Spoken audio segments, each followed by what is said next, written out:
ఉమ్మడి అనంతపురం జిల్లా కేంద్రమైన అనంతపురం అర్బన్ నియోజకవర్గ తెలుగుదేశం పార్టీలో అంతర్గత విభేదాలు ఒక్కసారిగా రచ్చకెక్కాయి.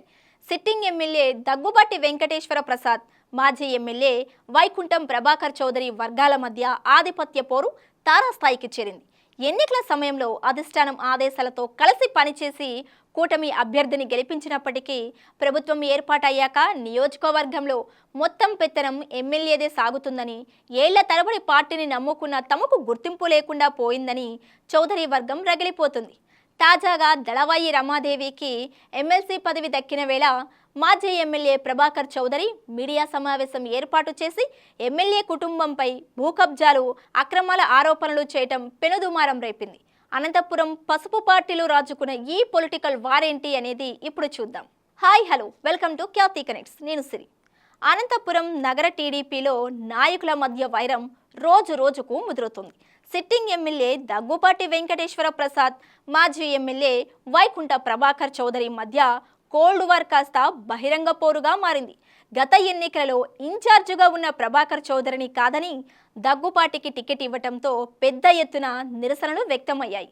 అధిష్టానం నచ్చజెప్పడంతో ఇరు వర్గాలు కలిసి పనిచేసి పార్టీని గెలిపించాయి. కూటమి ప్రభుత్వం వచ్చాక డివిజన్లు, క్లస్టర్లలో ఎమ్మెల్యే దగ్గుపాటి ఏకపక్షంగా వ్యవహరిస్తున్నారని, పార్టీ పాత కేడర్ను పట్టించుకోవడం లేదని ప్రభాకర్ చౌదరి వర్గంలో అసహనం పెరిగింది.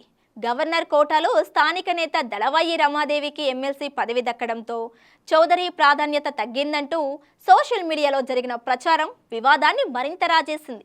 ఎమ్మెల్యే దగ్గుబాటి ఆయన కుటుంబ సభ్యులతో కలిసి నగరంలో భూ కబ్జాలు, దౌర్జన్యాలకు పాల్పడుతున్నారని ప్రభాకర్ చౌదరి మీడియా వేదికగా తీవ్ర ఆరోపణలు గుప్పించారు.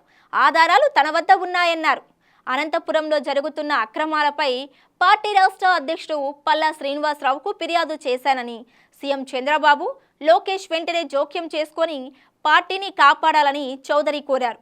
చౌదరి ముఖ్య అనుచరుడైన శ్రీనివాస చౌదరిపై ఎమ్మెల్యే కుటుంబం ఇచ్చిన ఫిర్యాదుతో కేసు నమోదు కావటం, సీనియర్ కార్యకర్తలను కేసులతో వేధిస్తున్నారన్న ఆరోపణలు దుమారం రేపాయి. తనపై వస్తున్న ఆరోపణలన్నీ నిరాధారమని, కొందరు ఉద్దేశపూర్వకంగానే తన పేరుని వివాదాల్లోకి లాగుతూ బురద చల్లుతున్నారని ఎమ్మెల్యే దగ్గుపాటి తిప్పికొట్టారు. త్వరలో జరగనున్న స్థానిక సంస్థల ఎన్నికల సమయంలో ఇద్దరు ముఖ్య నేతల మధ్య సయోధ్య లేకపోతే మున్సిపల్ డివిజన్లో పార్టీ తీవ్రంగా నష్టపోయే ప్రమాదం ఉందని క్షేత్రస్థాయి కేడర్ ఆందోళన చెందుతుంది.